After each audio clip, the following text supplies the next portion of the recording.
families are separated now. How are you doing? Yes. Today, I'm just thinking. For a while, I've been thinking about it anyway. And I said, let me talk about this today. You see, while growing up, we had beautiful growing up. We were very close to our parents while growing up. But the world we live in now is actually separating us. It has separated us. The wife is no longer close to the husband. The husband is no longer close to the wife. The children and the parents, they live their separate lives. Even though they live in the same house, under the same room. But all of them, even though they are sharing the same blood, the same name, surname, but they are separated. I'm telling you, they see one another or each other every day, but they have been separated by things all around us. Now, let me do this in two parts. The first part, let me talk about the olden days. When we were growing up, listen to me. You might look at the olden days as if it's there are years that our parents don't know what they were doing. They actually know what they were doing. In the olden days, for those that goes to farm, they will go to the farm with their father, their mother, with their entire family. Yes, they do things together.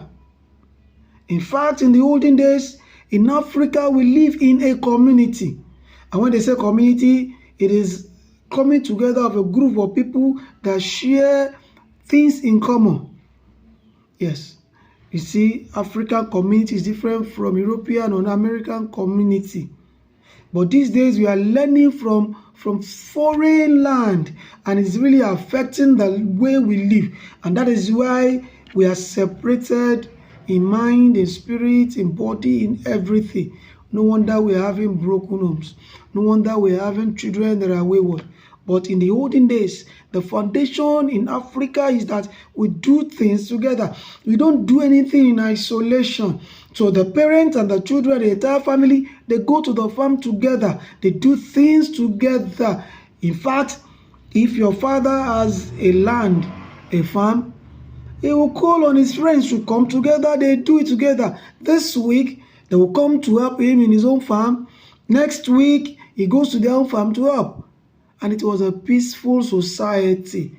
In the olden days, after the farm work or and everything, children will come together in the evening. They will come together at a particular place, whether under the tree or at a particular compound, and begin to do what we call a taste by moonlight, where we tell stories. We play together, we jump here and there together, till late in the night when we go to sleep. The parents, the elderly ones, will come together to tell the children stories.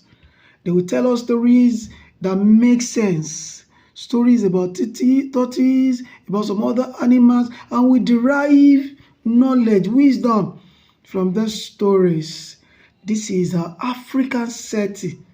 Our parents, they bring us together. See, when we want to eat together, we all sit on the mat. We eat together. You will see the father, the mother, and the children coming together. They eat from the same pot. No division, no separation.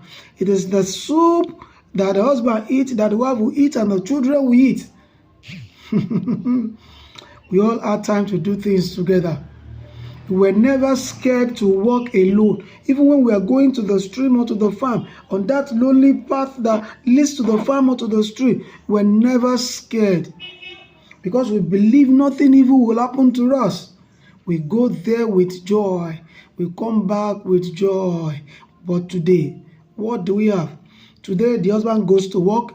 He leaves home 5 or 4:30 a.m. in the morning. The wife does the same, leaves very early in the morning, and they will now employ a nanny, a stranger, to take care of the children. This nanny or this person, they don't even know his or her upbringing. We begin to teach or train their children for them. We begin to inculcate another thing into the children. They leave the children behind. School bus will take the children to school. teachers will teach them and things like that. You see, even when they come back in the evening, the wife is in the house cooking in the kitchen. The husband is either reading newspaper or watching television. The children will be watching television, or playing. But when it is time for food, the wife will call them. You'll be surprised. The husband will say, "No, I'm not ready to eat now. I'm still watching this football match, or I'm still reading this news."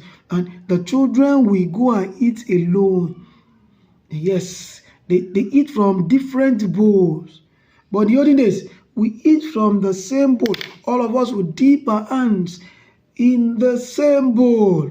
We eat together. We play together. This one will pick this other person's meat and eat, and we never got angry about it. That brought about coming together. We were bonded. We had this love. You snatch my meat, I snatch your meat. It brought us together, and we're happy doing that. But now you have your own bowl where you eat. This one will have his own bowl. In fact, today, this one will say, "I'm not eating rice." This one will say, "I'm eating eba." This one will say, "I'm eating this." On the same table, dining table, all of them will sit down, nobody talking. They will eat different food from different plates. And those children, they don't know what is sharing. They don't share things together. They get angry when you pick their meat. You dare not do that with them. They get angry. And after eating, when they go to watch television or sit at the sitting room, the husband will be there watching his movies or football. The wife will be there pressing her phone. The children are there pressing their own phone. They are all sitting together in the same room, but they are separated. They will be there for hours and they will not talk to each or one another. Wow. They will mind their businesses. This one is on this social media, that one is on that social media, and they'll be laughing differently. They will not even share. If they want to talk, say, "Oh, this is this one," it goes back to what he is doing. That has really separated us. Now the children sleep in different rooms. Yes, because the parents now feel they are rich, but not like in the olden days. And these children, when they go into their rooms, do you know what they do? You don't even know. You don't know what they are watching on their phone. You don't know who they are chatting with on the phone, because they are on different social media. And these children are very smart. They use codes. They use, encrypted languages to hide things from parents. And parents don't even know about all these things. Now we are scared to leave our children for neighbors to watch over, because that neighbor you are leaving your child with can do something else with your child. It is time we go back to the olden days when we all live together as one. Our culture is not like their culture. No wonder they live in depression in their culture. Africa is a continent of happy people where we live together as one. We are happy to do what we do. We are not supposed to learn from them. They are supposed to learn from us. If you continue this way, our community, our homes will be separated and separated forever. And there is nothing we can do about that. It is time for us to wake up and begin to do things together with our children. When was the last time father played with the children? When did you play on the sand? Now they will tell the children, if you play on the sand, you will get this disease or that disease. We played in the sand and we never got disease. And that is the truth. Africans, it is time for us to wake up. We are being separated by all the things we watch on television. If you want your family to live together and be together forever, husband, wife, children, do things together. Join hands together. Let's begin to think like our foreparents are thinking. Let's go back to the good old days when we live as one, when crime rate was at the minimum, 0 level, when we are scared to commit crime, not now that they see all those things and begin to do otherwise. If you want your children to take care of you in the future, it is best time now to begin to bring them together, begin to tell them stories, begin to know what they do, let them know what to do, even ask them for advice, give them advice. Come together. Let's bond together. Let's work together, and we'll live to enjoy our future. It is well with you. We are Africans. We are not Europeans. We are not Americans. Thank you, God.